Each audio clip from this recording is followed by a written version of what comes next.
ಸುಸ್ತಾಯ್ತಾ? ಇಳಿದ್ರೆ ಇಲ್ಲಿಂದ ಹೋಗ್ರು ಸುಮ್ಮನಿರ್ಲ ಯಾಕ ಅವ್ರು ಬರ್ತಿದ್ದಾರೆ ಹೇಳ್ತಾರೆ ಕೂತ್ಕೊಂಡು ಹೋಗೋಚಿನ ಆಮೇಲೆ. ಹಾಯ್ ಹಲೋ ನಮಸ್ಕಾರ ಮಕ್ಕಳೇ, ಮರಿಗಳೇ, ಪ್ರಾಣಿಗಳೇ, ಪಕ್ಷಿಗಳೇ ಅಂತ ಹೇಳೋಕ್ಕಾಗಲ್ಲ. ವಿಡಿಯೋ ನೋಡೋರಿಗೆ ಎಲ್ರಿಗೂ ಹಾಯ್ ಹಲೋ ನಮಸ್ಕಾರ ಅಂದ್ಕೊಂಡು ಇವತ್ತಿನ ವಿಡಿಯೋ ಸ್ಟಾರ್ಟ್ ಮಾಡ್ಕೊಳ್ಳೋಣ ಬನ್ನಿ. ಸ್ಟಾರ್ಟಿಂಗಲ್ಲಿ ಒಂದು ಜಲಕ್ ಹಾಕಿದ್ದೀನಿ, ಎಲ್ಲಿಗೆ ಹೋಗಿದ್ದೀನಿ, ಎಲ್ಲಿಂದ ಬರ್ತಿದ್ದೀನಿ ಎಲ್ಲನೂ ಹೇಳ್ತೀನಿ. ಅದಕ್ಕಿಂತ ಮುಂಚೆ ನಮ್ಮ ಕೇಶರಾಶಿಗೆ ಎಣ್ಣೆ ಹೊಡ್ಸೋಣ ಬನ್ನಿ. ಎಣ್ಣೆ ಹೊಡ್ಸೋಣ ಅಂದರೆ ನಾವೆಂತೂ ಜೀವನದಲ್ಲಿ ಕುಡಿಯೋಲ್ಲ, ಅಟ್ಲೀಸ್ಟ್ ನಮ್ಮ ತಲೆಗಾರು ಎಣ್ಣೆ ಹೊಡಿಸ್ಬೇಕಲ್ಲ. ತಲೆ ಚೆನ್ನಾಗಿ ಅಂದರೆ ಕೂದಲು ಚೆನ್ನಾಗಿರಬೇಕು ಅಂದರೆ ಈ ಥರ ಸ್ನಾನಕ್ಕೆ ಮುಂಚೆ ಈ ಥರ ಚೆನ್ನಾಗಿ ಕೇಶರಾಶಿಗೆ ಒಂದು ಮಾಲಿಷ್ ಕೊಟ್ಟರೆ ಸಿಕ್ಕಾಬಟ್ಟೆ ಕೂದಲು ಚೆನ್ನಾಗಿರುತ್ತೆ ಅಲ್ವಾ. ಇದೆಲ್ಲ ಕೂದಲನ್ನು ಮೇಂಟೈನ್ ಮಾಡುವ ಕಲೆಗಳು. ಓಕೆ, ಫೈನಲಿ ಇವತ್ತಿನ ಕೆಲಸಗಳನ್ನ ಶುರು ಮಾಡ್ಕೊಳ್ಳೋಣ. ಬೆಳಗ್ಗೆ 4:15 ಎದ್ದಿದ್ದಾಯಿತು, ಮನೆಯವ್ರನ್ನೆಲ್ಲ ಒದ್ದು ಓಡಿಸಿದ್ದಾಯಿತು. ಅದಾದಮೇಲೆ ಒಂದು ಸಣ್ಣ ವಾಕಿಂಗು ಕೂಡ, ಸಣ್ಣದೇನಿಲ್ಲ, ಅರ್ಧ ಗಂಟೆ ವಾಕಿಂಗ್ ಹೋಗಿ ಬಂದಿದ್ದು ಆಯಿತು. ಅದಾದಮೇಲೆ ಈ ವಿಡಿಯೋ ಸ್ಟಾರ್ಟ್ ಆಗಿದೆ ಅಂತ ನಿಮಗೆ ಹೇಳ್ಬೋದು ಅಲ್ವಾ. ಫಸ್ಟ್ ತಲೆಗೆ ಎಣ್ಣೆ ಹಾಕ್ಬಿಟ್ಟು ಅದಕ್ಕೊಂದು ಜೂಟ್ ಕಟ್ಬಿಟ್ಟು ಮಿಕ್ಕಿದ ಕೆಲಸನ ಸ್ಟಾರ್ಟ್ ಮಾಡ್ಕೊಂಡು ನೋಡಿ. ಇದೆಲ್ಲ ಹಂಗಂಗೆ ಬಿದ್ದಿರುತ್ತೆ. ಇದೆಲ್ಲ ಯಾರು ಮಾಡೋದು? ನಾನೇ ಮಾಡೋದು. ಇಲ್ಲಿ ನೋಡಿ, ಎಲ್ಲ ಅದರದ್ದು ಜಾಗಕ್ಕೆ ಇಡ್ರಲ್ಲೇ ಈ ಮೂದೇವಿಗಳ ಅಂದರೆ ಅವು ಕೇಳ್ತವ. ಇಲ್ಲಿ ನೋಡಿ, ಕಾರು, ಅವು ಇವು ಬ್ರಷು ಅದು ಇದು ಏನೇನಿದೆ ಎಲ್ಲನೂ ಅಲ್ಲಲ್ಲಿ ಬಿಸಾಕಿ ಹೋಗಿರ್ತಾರೆ. ಎಲ್ಲ ಹೋದ್ಮೇಲೆ ಹೆಣ್ಮಕ್ಳು ಕೆಲಸ ಏನು? ಇದೆಲ್ಲ ತೆಗ್ದಿಡೋದು ನಮ್ಮ ಕೆಲಸನೇ ಅಲ್ವಾ, ನಾವೇ ಮಾಡಬೇಕಲ್ವಾ, ನಾವೇ ಮಾಡ್ತಾಯಿರ್ತೀವಿ. ಆದರೆ ಮನೇಲಾರು ಇದ್ದರೆ ಮಜಾ ಏನು ಅಂದರೆ ಬೈಕೊಂಡು ಅಲ್ಲಾಕಿದ್ದೀರಾ ಇಲ್ಲಾಕಿದ್ದೀರಾ ಬದ್ಮಾಷ್ಗಳ ಹಂಗೆ ಹಿಂಗೆ ಅಂತ ಬೈಕೊಂಡು ಕೆಲಸ ಮಾಡ್ತೀನಲ್ಲ, ಅದರಲ್ಲಿರೋ ಖುಷಿ ಬೇರೆಯವ್ರಿಗೆ ಅರ್ಥನೇ ಆಗೋದಿಲ್ಲ ಅಂತ ಹೇಳ್ಬೋದು. ಬರೀ ಖಾಲಿ ಹೆಣ್ಮಕ್ಳಿಗೆ ಅಷ್ಟೇ ಅರ್ಥ ಆಗೋದು ಅಲ್ವಾ. ಓಕೆ, ನಾನೇನು ಕಮ್ಮಿ ಅಲ್ಲ ನೋಡಿ, ನನ್ನ ಐಟಮ್ಸ್ ಎಲ್ಲ ಎಷ್ಟಿದೆ. ನಾನೇನಾದ್ರು ಕೇಳೋಕ್ಕೆ ಹೋದರೆ ಫಸ್ಟು ನಿನ್ನ ಅಲ್ಲಿ ಬೀಚ್ ಎಸಿತಿಲ್ಲ clip, hair pin, hair band ಅದೆಲ್ಲ ಮೊದಲು ಎತ್ತಿಡು, ಆಮೇಲೆ ಮಿಕ್ಕಿದ್ದು ಮಾತಾಡು ಅಂತ ಹೇಳ್ಬಿಟ್ಟು ನನಗೇ ಡೈಲಾಗ್ ಹೊಡಿತವೆ. ಅಂಥ ಮೂದೇವಿಗಳು ನಮ್ಮ ಮನೇಲಿರೋರೆಲ್ಲ. ನಾವೇನೋ ಹೆಣ್ಮಕ್ಳಪ್ಪ, ನಾವು ಹಾಕಿಲ್ಲ ಇನ್ಯಾರು ಹಾಕೋಕ್ಕಾಗತ್ತೀವಲ್ಲ, ಅಲ್ಲಿ ಬಿಸಾಕೋದು ನಾವು ಮಾಡ್ತೀವಿ. ನೀವು ಯಾಕ್ರೋ ಮಾಡ್ತೀರಾ ಬದ್ಮಾಷ್ಗಳ ಅಂತ ನಾನೇನು ಬಿಡ್ತೀನ. ನಾನು ಹಂಗೆ ಆ ರೇಂಜಿಗೆ ಆವಾಜ್ ಹಾಕ್ತೀನಿ. ಹಾಗೆ ಅಲ್ಲಿ ಇಲ್ಲ ಬಿದ್ದಿದ್ದ ಏನಂತಾರೆ ಸಾಮಗ್ರಿಗಳನ್ನು ತೆಗೆದು ಇಟ್ಟುತ್ತಾ ಇದ್ದೇವೆ. ಎಲ್ಲ ಕಡೆ ಕ್ಲೀನ್ ಮಾಡ್ಕೊಂಬರ್ತಾಯಿದ್ದೀನಿ ನೋಡಿ. ಒಂದು ಕಡೆನ ಇನ್ನೇನು ಮಕ್ಕಳಿಗೆ ಮಾಡ್ಕೊಡೋದಲ್ದೆಲ್ಲ ಅಲ್ಲಲ್ಲೇ ಬಿಟ್ಟೋಗ್ತಾರೆ. ಈ ಥರ ಬಿಟ್ಟೋದಾಗ ತಲೆ ಮೇಲೆ ಒಂದು ಬಿಡಬೇಕು ಅಂತ ಅನಿಸುತ್ತೆ. ಆದರೆ ಸ್ಕೂಲ್ಗೆ ಹೋಗಿದ್ದಾವೆ, ಬರಲಿ ಆಮೇಲೆ ನೋಡ್ಕೊಳ್ಳೋಣ ಅಂತ ಹೇಳಿ ಮಿಕ್ಕಿದ ಕೆಲಸ ಮಾಡ್ಕೊತಾ ಇದ್ದೀವಿ. ಏನು ಮಾಡೋದು, ಬೆಳಗ್ಗೆ ಇದೆಲ್ಲ ಕೆಲಸ ಕಾರ್ಯಗಳನ್ನ ಮಾಡ್ಕೊಬೇಕು. ಅದಾದ ಮೇಲೆ ನಾವು ಫ್ರೀ ಆಗೋದು. ಈ ಥರ ಸುಮಾರು ಕೆಲಸಗಳನ್ನ ಮಾಡ್ತೀನಿ. ನನ್ನ ನೋಡಿದವರೆಲ್ಲ ನೀನೇನು ಕೆಲಸ ಮಾಡ್ತೀಯಾ ಅಂತ ಕೇಳೋರೆ ಜಾಸ್ತಿ. ಅದು ಯಾಕೆ ಅಂತ ಗೊತ್ತಿಲ್ಲ. ನಾವು ನೋಡಿ, ಕಲಾವಿದರು ಕೆಲಸ ಮಾಡೋದ್ರಲ್ಲಿ ಎತ್ತಿದ ಕೈ ಒಂದು ಕೆಲಸ ಇಟ್ಕೊಂಡ್ರೆ ನೀಟಾಗಿ ಪರಿಶುದ್ಧವಾಗಿ ಶುದ್ಧವಾಗಿ ಅಂತ ಹೇಳ್ತಾರಲ್ಲ, ಏನಂತಾರೆ ಸುಮಾರು ಥರದಲ್ಲಿ ವೆರೈಟಿ ಕೆಲಸ ಅಂತಾರಲ್ಲ, ಆ ಟೈಪಲ್ಲಿ ಎಲ್ಲ ಮಾಡ್ತಾಯಿರ್ತೀನಿ. ಇಲ್ಲೂ ಅಷ್ಟೇ, ಬುಕ್ಸ್ ಎಲ್ಲ ಒಂದು ಕಡೆ ಇಟ್ಕೊಳ್ರೋ, ನೀಟಾಗಿ ಜೋಡಿಸ್ಕೊಳ್ರೋ ಅಂತ ಹೇಳಿರ್ತೀನಿ. ಎಲ್ಲಿ ಬೇಕಲ್ಲಿ ಎಸಿತವೆ. ಅದಕ್ಕೇನು ತಲೆಗಿಲ್ಲ ಕೆಟ್ಟೋಗಿದೆಯಾ ಅಂತ ಹೇಳ್ಕೊಳಕ್ಕಾಗಲ್ಲ. ಯಾಕೆ ಹೇಳಿ, ನಾವು ಕೂಡ ಇದೇ ಕೆಲಸ ಮಾಡ್ಕೊಂಡೇ ಬಂದಿರ್ತೀವಲ್ವಾ. ನಮ್ಮಮ್ಮ ಕೇಳ್ತೀವ ನಾವು, ಅವಾಗೆಲ್ಲ ಕೇಳೇ ಇಲ್ಲ, ಜಾಯಮಾನನೇ ಇಲ್ಲ. ದೇವರ ಬುದ್ಧಿ, ಒಳ್ಳೆ ಬುದ್ಧಿ ಎಲ್ಲ ಕೊಟ್ಟೇ ಇಲ್ಲ ಆ ವಯಸ್ಸಲ್ಲಿ. ಹಂಗಾಗಿ ನಾವು ಬಂದಂತೆ ನಮ್ಮ ಮಕ್ಕಳು ಬರುವುದು ತಪ್ಪೇ ಖಂಡಿತ ಇಲ್ಲ. ಆದ್ರೂ ಈ ನನ್ನ ಮಕ್ಳಿಗೆ ನಾವು ಸ್ವಲ್ಪ ಬುದ್ಧಿ ಕಲಿಸೋಣ ಅಂತ ಹೇಳೋದನ್ನು ಕೇಳಿಕೊಂಡು ಹೋಗ್ತಾ ಇರಬೇಕು. ಅದೇ ಜೀವನ, ಏನಂತಾರೆ ಪ್ರಕೃತಿಯ ಜೀವನ ಅಂತ ಹೇಳ್ಕೊಂಡು ನೋಡಿ. ಇದೆಲ್ಲ ಅವ್ರವ್ರ ಬುಕ್ಸ್ ಅಲ್ಲಿ ಇಲ್ಲಿ ಬಿಸಾಕಿರೋ ಬುಕ್ಸ್ನೆಲ್ಲ ತೆಗೆದುಬಿಟ್ಟು ಜೋಡಿಸ್ಬಿಟ್ಟು ಅವ್ರ ರೂಮೆಲ್ಲ ಕ್ಲಿಯರ್ ಮಾಡ್ತಾಯಿದ್ದೀನಿ. ಬೀದಿ ಸುತ್ತಿದ್ದೆಲ್ಲ ನೋಡಿದ್ರಿ, ಬಟ್ಟೆ ಬರಿಗಳನ್ನ ಹೋಗಿದೆ ಅಲ್ಲೇ ಬಿಸಾಕಿದ್ವಲ್ಲ, ಮಳೆರಾಯ ಬೇರೆ ಇಟ್ಕೊಂಡಿದ್ದ, ಅದೆಲ್ಲ ಒಗ್ದೊಗ್ದು ಅಲ್ಲಿ ಹಾಕಿದ್ದೀನಿ. ಫೋಲ್ಡ್ ಮಾಡೋ ಕೆಲಸ ಕೂಡ ಅಲ್ಲೇ ಉಂಟು ಅಂತ ಅದಾದ ಮೇಲೆ ಇಲ್ಲಿ ನಾವೇನು ಮಾಡ್ತಿದ್ದೀವಿ, ಇಲ್ಲಿ ಫುಲ್ಲು ಸೋಫಾಗೆ ಒಂದು ಗತಿ ಕಾಣಿಸೋಣ ಅಂತ ಮಾಡ್ತಾಯಿದ್ದೀನಿ. ಏನಂದರೆ ಫುಲ್ಲು ರಜದಲ್ಲಿ ಅಲ್ಲಿ ಬಿದ್ದು ತಿಂದು ಹಂಗೆ ಹಿಂಗೆ ಮಾಡಿರೋದೆಲ್ಲ ಫುಲ್ಲು ಗಲೀಜು ಮಾಡಿಟ್ಟಿದ್ರು ಮಕ್ಕಳೆಲ್ಲ. ಅದರ ಮೇಲೆ ಕಲೆಗಳು ಅವು ಇವು ಏನೇನೋ ಸ್ವಲ್ಪ ಮಾಡಿಟ್ಟಿದ್ರು. ಅದನ್ನೆಲ್ಲ ನಾವೇನು ಮಾಡ್ತೀವಿ, ಬಿಡ್ತೀವ ಹಂಗೆ.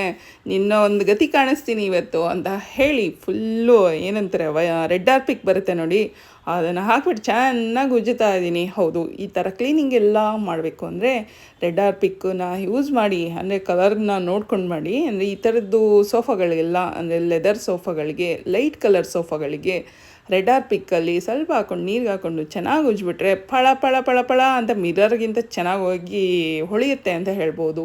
ಆ ಕೆಲಸದಲ್ಲಿ ನಾವು ಏನು ಕಾರ್ಯನಿರತರಾಗಿದ್ದೇವೆ ಅಂತ ಹೇಳ್ತಾರಲ್ಲ ಹಾಗೆ ಅದೇ ಕೆಲಸನ ದಬಾಕ್ತಾ ಇದ್ದೀನಿ ಅಂತ ನನ್ನ ಭಾಷೆಯಲ್ಲಿ ಹೇಳ್ಕೊಬೋದು. ಇದೇ ಥರ ಫುಲ್ಲು ಕ್ಲೀನಿಂಗಲ್ಲಿ ಯಾವಾಗೂ ಹೆಣ್ಮಕ್ಳು ಇರ್ತಾರೆ, ನೋಡೋರು ಇವರೇನು ಆರಾಮಾಗಿ ಮನೇಲಿ ಇರ್ತಾರೆ ಅಂತ ಹೇಳ್ತಾರಲ್ಲ, ಅಂಥವ್ರಿಗೆ ಒಂದು ಪಂಚ್ ಕೊಡೋಣ ಅಂತ ಅನಿಸುತ್ತೆ. ಏನು ಮಾಡೋದು, ನಿಮಗೆಲ್ಲ ಏನು ಅರ್ಥ ಆಗುತ್ತೋ ಇವೆಲ್ಲ ಕೆಲಸಗಳು ಹೆಣ್ಮಕ್ಳು ಮಾಡೋದ್ರಿಂದನೇ ನೀವೆಲ್ಲ ಆರಾಮಾಗಿ ಬಂದುಬಿಟ್ಟು ಕುತ್ಕೊಂಡು ಕಾಫಿ ಟೀ ಕುಡಿತೀರಾ ಅಂತ ಹೇಳ್ಬೋದು. ನಮ್ಮ ಮನೇಲಿ ಪಾಪ ಹಂಗೆಲ್ಲ ಹೇಳಲ್ಲ, ಅರ್ಥ ಮಾಡ್ಕೊಳುತ್ತೆ ಪ್ರಾಣಿ. ಯಾಕೆ ಅಂದರೆ ಎಲ್ಲ ನೀಟಾಗಿರುತ್ತಲ್ಲ, ಎಲ್ಲ ಕ್ಲೀನಾಗಿದೆ, ಎಲ್ಲ ಇದಾಗಿದೆ ಅಂತ ಹೇಳ್ಬಿಟ್ಟು ಅರ್ಥ ಮಾಡ್ಕೊಳೋದೇ ಜಾಸ್ತಿ. ಪ್ರಾಣಿ ಅಂದರೆ ಯಾರು ಹೇಳಿ, ನಿಮ್ಗೆ ಗೊತ್ತಲ್ವಾ ನಮ್ಮ ಮನೆ ಪ್ರಾಣಿ ಯಾರು ಅಂತ. ಅದೇ ಪ್ರಾಣಿ ಬಗ್ಗೆ ನಾನು ಮಾತಾಡ್ತಾ ಇದ್ದೀನಿ. ಫೈನಲಿ ಎಲ್ಲ ಕಡೆ ಒರೆಸಿ ಎಲ್ಲ ಸುಮಾರು ಹೊತ್ತು ಹಿಡೀತು, 1 2 hours ಹಿಡೀತು. ಜಸ್ಟ್ ನಿಮಗೆ ಒಂದು 5 minutesಲ್ಲಿ ತೋರಿಸಿದ್ದೀನಿ ನೋಡಿ. ಮುಖದಲ್ಲಿ ನೀರು ಸುರಿಯುವ ರೇಂಜ್ಗೆ ನಾವು ನಮ್ಮ ಸೋಫಾವನ್ನು ಕ್ಲೀನ್ ಮಾಡಿ ಪಳ ಪಳ ಪಳ ಪಳ ಅಂತ ಅನಿಸಿದ್ವಿ. ಅದಾದ ನಂತರ ಅಡುಗೆ ಮನೆ ಕೆಲಸನ ನಮ್ಮ ಅಕ್ಕೋರು ನೋಡ್ಕೊತಾ ಇದ್ದಾರೆ. ಅಂದರೆ ನನಗೆ ಹೆಲ್ಪ್ ಮಾಡೋಕ್ಕೆ ಅಂತ ಒಬ್ಬರು ಬರ್ತಾರಲ್ಲ, ಅವ್ರು ಮಾಡ್ಕೊತಾ ಇದ್ದಾರೆ. ನೆಕ್ಸ್ಟು ಒಂದು ಗ್ಲಾಸ್ ನೀರು ಕುಡಿದ್ಬಿಟ್ಟು ಸ್ನಾನಕ್ಕೆ ಓಡೋಗೋ ಕೆಲಸ ಇದೆ. ಯಾಕೆ ಅಂದರೆ ಒಂದು ಫಂಕ್ಷನ್ಗೆ ಹೋಗ್ಬೇಕಿತ್ತು, ಎದ್ವಾ ಟೈಮ್ ಆಗಿತ್ತು. ನಮ್ಮ ಮನೇಲಿ ಬಾಯಿ ಬಡ್ಕೊತಾ ಇದ್ರು ಬೇಗ ಬೇಗ ಬೇಗ ಅಂತ. ಅದಕ್ಕಾಗಿ ನಾವು ಕೂಡ ಬೇಗ ಬೇಗ ರೆಡಿ ಆಗೋಣ ಅಂತ ಹೆಂಗೆ ಓಡಿಸಿದ್ದೀನಿ ನೋಡಿ. ವಿಡಿಯೋ ಓಡಿಸಿದ ರೇಂಜಿಗೆಲ್ಲ ನಾವು ಫಾಸ್ಟಾಗಿ ಏನು ಮಾಡಿಲ್ಲ. ಹೆಣ್ಮಕ್ಳು ಗುಣನ ಅದೆಲ್ಲ ಫಾಸ್ಟಾಗಿ ಮಾಡಿದ್ರೆ ಚಿಚೆ ಹಾಗೆಲ್ಲ ಇರಬಾರ್ದು, ಅಷ್ಟೊಂದು ಫಾಸ್ಟು. ಆದ್ರೂ ನನ್ನ ಓಡಾಟದಲ್ಲಿ ನೋಡ್ಬೋದು ಸ್ವಲ್ಪ ಹರಿಬರಿನಲ್ಲಿ ಇದ್ದೀನಿ. ಯಾಕೆ ಅಂದರೆ ನನ್ನ ಹಸ್ಬೆಂಡ್ ಫ್ರೆಂಡ್ದು ಒಂದು ಗೃಹ ಪ್ರವೇಶ ಇತ್ತು, ಅದನ್ನು ಅಟೆಂಡ್ ಮಾಡಬೇಕಾಗಿತ್ತು. ಮೇಡಮ್ ಅವರು ಫುಲ್ಲು ಲೇಟ್ ಮಾಡಿದ್ವಿ. ಆಯಿತಾ 2 ನಿಮಿಷದಲ್ಲಿ ರೆಡಿಯಾಗಿಲ್ಲ ಅಂದರೆ ನೋಡು ಅಂತ ಹೇಳ್ಬಿಟ್ಟು ನಮ್ಮ ಮನೇಲಿ ಅವಾಜ್ ಬರ್ತಿತ್ತು. 2 ನಿಮಿಷದಲ್ಲಿ ಯಾರು ರೆಡಿ ಆಗ್ತಾರಾ? ಅದರಲ್ಲಿ ಮನುಷ್ಯರು ರೆಡಿ ಆಗೋಕ್ಕಾಗುತ್ತಾ? ಅದರಲ್ಲಿ ಹೆಣ್ಮಕ್ಳು ರೆಡಿ ಆಗೋಕ್ಕಾಗುತ್ತಾ? ಹೆಣ್ಮಕ್ಳು ಗುಣಕ್ಕೆ ಅವಮಾನ ಆಗೋಗುತ್ತೆ. ಆದ್ರೂ ಹಂಗೆ ಸ್ವಲ್ಪ ಬೇಗ ಬೇಗ ರೆಡಿ ಆಗೋಣ ಅಂತ ಹೆಂಗೆ ಸಿಗುತ್ತೆ ಹಂಗೆಲ್ಲ ಮುಖಕ್ಕೆ ಬಳ್ಕೊಂಡಿದ್ದೀನಿ. ಮೇಕಪ್ಪು ಅದು ಇದು ಅಂತ ಹೇಳ್ತಿರಲ್ಲ, ಏನು ಮಾಡಲ್ಲ ನಾನು. ಜಸ್ಟ್ ಒಂದು ಕ್ರೀಮು, ಕಾಜಲ್ಲು, ಲಿಪ್ಸ್ಟಿಕ್ಕು ಆ್ಯಂಡ್ ಬಿಂದಿ ಇಲ್ಲದೆ ಇರುತ್ತಾ? ಬಿಂದಿ ಇರಲೇಬೇಕು, ಅದೇ ಚೆಂದ ಹೆಣ್ಮಕ್ಳಿಗೆ ಅಲ್ವಾ. ಬಿಂದಿನೂ ಇಟ್ಕೊಂಡು ರೆಡಿ ಆಗ್ತಾಯಿದ್ದೀನಿ. ನಮ್ಮ ಹಸ್ಬೆಂಡ್ ಏನು ಹೇಳಿದ್ರು ಗೊತ್ತಾ, ನಮ್ಮ ಪತಿ ದೇವರು 2 ನಿಮಿಷ ಟೈಮ್ ಕೊಡ್ತೀನಿ, ಅಷ್ಟರಲ್ಲಿ ರೆಡಿಯಾಗು, ಇಲ್ಲಾಂದರೆ ಹೆಂಗಿರ್ತೀಯ ಹಂಗೆ ಹೇಳ್ಕೊಂಡು ಹೋಗ್ತೀನಿ ಅಂತ ಹೇಳಿ. ಅದೆಲ್ಲ ಚಾನ್ಸ್ ಇದೆಯಾ? ನಾವು ಹೊರಡದೆ ಆಚೆ ಹೋಗೋ ಮನುಷ್ಯರ ಚಾನ್ಸೇ ಇಲ್ಲ. ಹಂಗಂತ ಲೇಟು ಮಾಡಲಿಲ್ಲ. ಯಾಕಂದರೆ ಅರ್ಥ ಆಗುತ್ತೆ, ಕೆಲಸ ಮಾಡೋದು ವೀಕ್ ಡೇಸಲ್ಲಿ ಆಫೀಸ್ ಕೆಲಸ ಎಲ್ಲ ಬಿಸಿ ಆಗಿರ್ತಾರಲ್ಲ. ಸೊ ನಮಗಾಗಿ ಕಾಯಿಸುವುದು ಬೇಡ ಅಂಥೇಳಿ ನಾವು ಸ್ವಲ್ಪ ಹರಿಬರಿಯಾಗಿ ಹೊರಡ್ತಾ ಇದ್ದೀವಿ. ಫೈನಲಿ ಎಲ್ಲ ಹಂಗೆ ತಲೆ ಎಲ್ಲ ಒಣಗಿಸ್ಕೊಂಡು ಮುಖಕ್ಕೆಲ್ಲ ಏನೇನು ಹಾಕೊಬೇಕು ಹಾಕ್ಕೊಂಡು ಆಮೇಲೆ ಒಂದು ದುಪ್ಪಟ ಹಾಕ್ಕೊಂಡು ನಾವು ಮೇಡಮ್ ಅವರು ರೆಡಿ ಆದ್ವಿ ನೋಡಿ. ಫೈನಲಿ ಈ ಥರ ಸುಮ್ಮನೆ ಒಂದು ಸಿಂಪಲಾಗಿ ಒಂದು ಡ್ರೆಸ್ ಹಾಕೊಂಡ್ಬಿಟ್ಟು ರೆಡಿಯಾಗಿದ್ದೀವಿ. ಹೆಂಗಿದೆ? ಚೆನ್ನಾಗಿಲ್ವಾ? ಹೆಂಗಿದ್ರು ನಾವು ಹಿಂಗೆ ಇರೋದು ಅಂತ ಹೇಳ್ಕೊಂಡು ಮುಂದುವರಿಯೋಣ ಬನ್ನಿ. ಫುಲ್ ಟೈಮ್ ಆಗಿತ್ತು. ಆದರೂ ವಿಡಿಯೋನ ಮಾಡಿದ್ದೀನಲ್ಲ, ಗ್ರೇಟ್ ಅಲ್ವಾ? ಹೌದು, ನಾವು ಗ್ರೇಟ್ಗಳೇ. ನೆಕ್ಸ್ಟು ನಾವಿಬ್ಬರು ಹೊರಟಿದ್ದಾಯಿತು. ಮಕ್ಕಳು ಎಲ್ಲಿ ಅಂತ ಕೇಳೋದಾದರೆ ಸ್ಕೂಲಿಗೆ ಒದ್ದೋಡಿಸಿದ್ದೆ, ಹೋಗಿರಲೆ ಅಂತ. ಹಾಗೆ ನಾವು ಇಬ್ಬರೇ ಇಲ್ಲಿ ಹೊರಡುತ್ತಿರುವವರು ಅಂತ ಹೇಳ್ಬೋದು. ಇಲ್ಲಿ ನೋಡಿ, ಹಾಯ್ ಹೇಳಿ ಅಂತ ಹೇಳಿದರೆ ಹಾಯ್ ಅಂತ ಕೇಳಿಸ್ತವಿಲ್ವ ಅಂತ ಹೇಳ್ತಿದ್ದಾರೆ. ಜೋರಾಗಿ ಹೇಳಪ್ಪ, ಜೋರಾಗಿ ಹೇಳು ಅಂತ ಅಲ್ಲೂ ಕೂಡ ಕಾಲು ಹೇಳ್ಕೊಂಡು ಕೈ ಹೇಳ್ಕೊಂಡು ಹೋಗ್ತಾ ಇದ್ದೀನಿ. ಹೆಂಗೆ ನಮ್ಮ ಕತೆ? ನಾವು ಯಾರನ್ನೂ ಸುಮ್ಮನೆ ಬಿಡಲ್ಲ. ಅಲ್ಲಿ ಇಲ್ಲಿ ಏನಾದ್ರು ತರಲೆ ಮಾಡ್ತಿದ್ರೇ ನನಗೆ ಏನಂತಾರೆ, ತಿಂದಿದ್ದು ಹರಗುತ್ತೆ ಅಂತ ಹೇಳ್ತಾರಲ್ಲ, ಹಂಗೆ ಹರಗುತ್ತೆ ನಮಗೆ ಅಂತ ಹೇಳ್ಬೋದು. ಬೆಂಗಳೂರು ಟ್ರಾಫಿಕ್ಕಲ್ಲಿ ಅಷ್ಟು ಬೇಗ ಎಲ್ಲೇ ಹೊರಟರು ತಲುಪಕ್ಕಾಗುತ್ತಾ? ಆಗೋದೇ ಇಲ್ಲ, ಚಾನ್ಸೇ ಇಲ್ಲ. ಹಾಗೆ ಈ ಮಾತುಕತೆ ಇದು ಮಾಡಿಕೊಂಡು ಹಿಂಗೆ ಗೊತ್ತಾ, ಏನಾದರೂ ಫಂಕ್ಷನ್ ಮಾಡೋರಿಗೆ ಒಂದು ಐಡಿಯಾ ಕೊಡ್ತೀನಿ ಕೇಳಿ. ಇವಾಗೆಲ್ಲ ಈ ಬಸ್ಗಳಲ್ಲೇ ಫುಲ್ಲು ಏನಂತಾರೆ, ಟ್ರಾವೆಲ್ಗೆಲ್ಲ ಬರುತ್ತೆ ನೋಡಿ, ಮಲ್ಕೊಂಡು ಬಾತ್ರೂಮು, ಅಡುಗೆ ಮನೆ, ಫುಲ್ ಸೆಟಪ್ ಬಂದುಬಿಟ್ಟಿರುತ್ತಲ್ಲ, ಮನೆ ಸೆಟಪ್ಪು. ಹಾಗೇ ನೀವು ಒಂದು ಫಂಕ್ಷನ್ ಸೆಟಪ್ನ ಬಸ್ಗಳಲ್ಲೇ ಮಾಡಿಬಿಡಿ. ಯಾಕೆ ಅಂದರೆ ಈ ಟ್ರಾಫಿಕ್ಕಲ್ಲಿ 2 ಅವರ್ ನಾವು ಒದ್ದಾಡ್ಕೊಂಡು ಬರೋ ಬದಲು ಆ ಬಸ್ಗಳಲ್ಲೇ ಇದು ಬಿಟ್ಟರೆ ಮುಗಿಸ್ಕೊಂಡು ಬಂದುಬಿಟ್ಟು ಮನೆಗೆ ಇಳಿಬೋದು ಅಲ್ವಾ. ಡಬ್ಬ ಥರ ಇರ್ಬೋದು, ಆದರೂ ಲಾಜಿಕ್ ಇದೆ. ಯಾಕಂದರೆ ಆ ರೇಂಜಿನ ಟ್ರಾಫಿಕ್ ನೋಡಿ ಹಂಗೆ ಅನಿಸುತ್ತೆ ಅಲ್ವಾ. ಫೈನಲಿ ಹಿಂಗೋಗಿ ಟ್ರಾಫಿಕಲ್ಲಿ ಸಿಗಾಕೊಂಡು ಒದಾಡಿಕೊಂಡು ಹೋಗಿ ತಲುಪುವುದೇ ಲೇಟಾಗಿತ್ತು. ಯಾಕೆ ಅಂದರೆ ಇವರ ಜೊತೆ ಬಂದಿದ್ದ ಸಹಪಾಠಿಗಳೆಲ್ಲ ಬಂದು ಫೋನ್ ಮಾಡ್ತಾಯಿದ್ರು, ನಾವು ಮಾತ್ರ ಇನ್ನೂ ತಲುಪಿರಲಿಲ್ಲ. ಯಾಕೆ ಅಂದರೆ ಟ್ರಾಫಿಕ್ಕು ಅಷ್ಟೇ. ನೋಡಿ, ಪೂಜೆ ಎಲ್ಲ ಮುಗಿಸಿದ್ರು. ಗೃಹ ಪ್ರವೇಶದ್ದು ಮನೆ ಏನೂ ಶೂಟ್ ಮಾಡಿಲ್ಲ, ಸುಮ್ಮನೆ ಜಸ್ಟ್ ಒಂದು ಕ್ಲಿಪ್ ತೊಗೊಂಡಿದ್ದೀನಿ ಅಷ್ಟೇ, ಸಿಂಪಲ್ಲಾಗಿ. ಯಾಕೆ ಅಂದರೆ ಯಾರಿರ್ತಾರೆ, ಅವ್ರ ಪರ್ಮಿಷನ್ ತೊಗೊಳ್ದೆ ನಾವು ಹಂಗೆಲ್ಲ ಶೂಟ್ ಮಾಡಬಾರ್ದು, ತಪ್ಪು ಅದೆಲ್ಲ.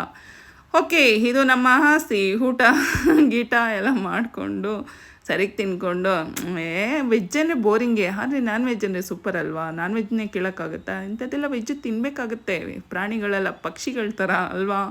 ನೆಕ್ಸ್ಟು ಊಟ ಎಲ್ಲ ಮುಗಿಸ್ಕೊಂಡು ಪಾನೆಲ್ಲ ತಿಂದ್ಕೊಂಡು ಮನೆಗೆ ಹೊರಡುವ ಸಮಯ ಆಗಿತ್ತು. ಯಾಕೆ ಅಂದರೆ ಇಬ್ಬರು ಸ್ಕೂಲಿಂದ ಬರೋ ಟೈಮು ಸಿಕ್ಕಾಬಟ್ಟೆ ಆಗಿತ್ತು. ಆದ್ರೂ ನಮಗೆ ಹೇಳೋದಕ್ಕೆ ಕೀ ಕೊಡೋದಕ್ಕೆ ಯಾವುದೇ ಸೌಲಭ್ಯ ಇರಲಿಲ್ಲ. ಹಂಗಾಗಿ ನಾವೇ ಬಂದ್ವಿ. ಮಕ್ಕಳು ಬರೋ ಹೊತ್ತಿಗೆ ಮತ್ತೆ ಮನೆ ಸೇರಿಬಿಡೋಣ ಅಂತ ಪ್ಲಾನಿಂಗಲ್ಲಿ ಬಂದಿದ್ವಿ. ಆದರೆ ನಾವು ಅಂದ್ಕೊಂಡಿದ್ದೆಲ್ಲ ಎಡ್ವರ್ಟ್ ಆಗೋಯ್ತು, ಎಲ್ಲ ಲೇಟ್ ಆಗೋಯ್ತು. ಏನು ಮಾಡೋದು ಕತೆಗಳು ಅಂತ ಹೇಳೋದಾಗಿತ್ತು. ಹಾಗೆ ಮನೆಗೆ ಯಾರೋ ಬರೋರು ಇದ್ದರು, ಏನಕ್ಕೇನು ಅಂತ ಹೇಳ್ಬಿಟ್ಟು ಅದೆಲ್ಲ ಡೀಟೇಲ್ಸ್ ಹೇಳೋಕ್ಕಾಗಲ್ಲ, ಬಟ್ ಬರೋರು ಇದ್ದರು. ಅದು ಕೂಡ ಎದ್ವತ್ತು ತಲೆನೋವು ಅಂತ ಅನ್ನಿಸ್ತಿತ್ತು. ಫೈನಲಿ ಎಲ್ಲ ಗೃಹ ಪ್ರವೇಶದ ಫಂಕ್ಷನ್ ಮುಗಿಸ್ಕೊಂಡು ನಾವು ಮನೆ ಕಡೆಗೆ ದಾರಿ ಹಿಡಿಯೋಣ ಅಂತ ಹೊರಟಿದ್ದೀವಿ. ನನಗೆ ಇಲ್ಲಿ ಕಾರಲ್ಲಿ ಕೂತ್ಕೊಂಡು ಬರೀ ನನ್ನ ಮಕ್ಕಳದೇ ಚಿಂತೆ ಇತ್ತು. ಎಂಥ ಕಾಮಿಡಿ ತಾಯಿಯಾಗಿದ್ರೂ ಕೂಡ ತನ್ನ ಮಕ್ಕಳು ಒಂದು 2 ಅವರ್ 3 ಅವರ್ ಕಾಯ್ಕೊಂಡು ನಿಂತಿದ್ದಾರೆ ಅಂದಾಗ ಮನಸ್ಸೆಲ್ಲ ಅಲ್ಲೇ ಇರುತ್ತೆ ಅಲ್ವಾ. ಎಷ್ಟು ಬೇಗ ಹೋಗಿ ತಲುಪ್ತೀವೋ ಅನ್ನಂಗೆ ರೋಡಲ್ಲಿ ಬರ್ತಿದ್ರೆ ಇಲ್ಲಿ ಮಾರಿ ನಡೀತಿತ್ತು. ಬಸ್ ಗ್ಲಾಸ್ ಎಲ್ಲ ಹಾಕ್ಕೊಂಡು ಏನೇನೋ ಮಾಡ್ತಿದ್ರು ಸಾಹೇಬ್ರುಗಳು. ಏನೋ ಜಗಳ ಮಾಡ್ಕೊಂಡು ಈ ರೇಂಜಿಗೆ ಫುಲ್ ಫೈಟ್ ನಡೀತಾ ಇತ್ತು. ನಾವು ಹಂಗೆ ಮಲಗ್ಲಾ ಇಲ್ಲ ಎದ್ದಳ್ಳ ಅಂತ ಒದ್ದಾಡ್ಕೊಂಡು ಮನೆ ತಲುಪುವ ಸಮಯ. ನನ್ನ ಮಗರಾಯ ಎಲ್ಲಿ? ನನ್ನ ಮಗರಾಯ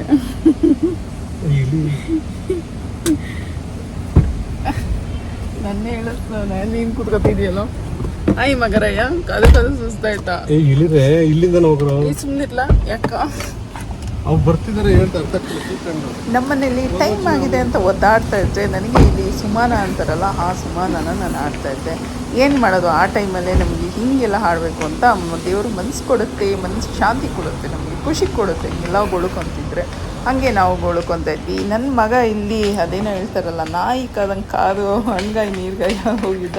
ಯಾಕೆ ಅಂದರೆ ಒಂದು 2 hours ಲಿಫ್ಟು ಏನು ಹೋಗ್ಬಿಡುತ್ತೆ ಅಂಥೇಳಿ ತುಂಬ ಹರಿಬರಿನಲ್ಲಿ ಇದ್ದಿದ್ದರಿಂದ ಲಿಫ್ಟಿಗೋಸ್ಕರ ಓಡಿ ಬರ್ತಾಯಿದ್ದೆ. ಅಷ್ಟೇ ಕತೆ, ಇನ್ನೇನಿಲ್ಲ. ನನ್ನ ಮಗನ ಮೂತಿ ನೋಡಿ ಬಾಡಿ ಹೋದ ಮಲ್ಲಿಗೆ ಥರ ಆಗ್ಬಿಟ್ಟಿದ್ದಾನೆ. ಯಾಕೆ ಅಂದರೆ ಒಂದು 2.5 hour ಪಾಪ ಹೊರಗಡೆ ಕೂತ್ಕೊಂಡು ಕಾಯ್ತಾ ಇದ್ದ. ಇನ್ನೊಬ್ಬ ಪಿಳ್ಳೆನೂ ಕಾಯ್ತಾ ಇದ್ದಾನೆ, ಅವನು ಎಂಟ್ರಿ ಕೊಡ್ತಾನೆ ನೋಡಿದ್ರೆ ಅಂತ ಹೇಳಿದೆ. ಯಾಕೆಂದರೆ ಕೀನೂ ಇಡೋ ಥರದಲ್ಲಿ ಇರಲಿಲ್ಲ, ಹಿಂಗೆ ಹೋಗ್ತಾ ಇದ್ದೀವಿ ಫಂಕ್ಷನ್ಗೆ ಅಂತ ಹೇಳೋ ಥರದಲ್ಲೂ ಇರಲಿಲ್ಲ. ಸಡನ್ನಾಗಿ ಬೆಳಗ್ಗೆ ಮಂಡೇ ಆಗಿರೋದ್ರಿಂದ ಎಲ್ಲ ಮರ್ತೋಯ್ತು ಹೇಳೋದು ಅವರಿಗೆ.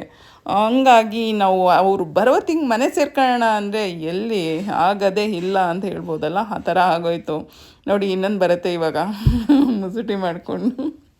ಅಮ್ಮ ಎಷ್ಟೊತ್ತು ಮಾಡಿದ, ಎಲ್ಲೋಗಿದ್ರಿ, ಏನು ಹಂಗೆ ಹಿಂಗೆ ಅಂತ ಹೇಳ್ಬಿಟ್ಟು ಇವನು ಅವ್ನ ಫ್ರೆಂಡ್ ಮನೇಲಿದ್ದ, ನಮ್ಮ ನೇಬರ್ ಮನೆಯಲ್ಲಿ.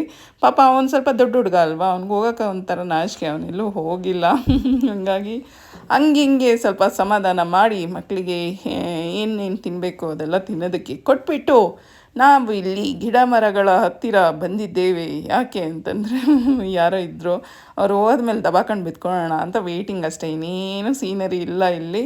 ಓಕೆ, ವಿಡಿಯೋ ಹೆಂಗಿದೆ ಅಂತ ಹೇಳಿ. ನಮ್ಮ ತಮಾಷೆ ವಿಡಿಯೋಗಳು. Thank you so much. ಮತ್ತೆ ಸಿಗುವೆ. Thank you so much. ಧನ್ಯವಾದಗಳು.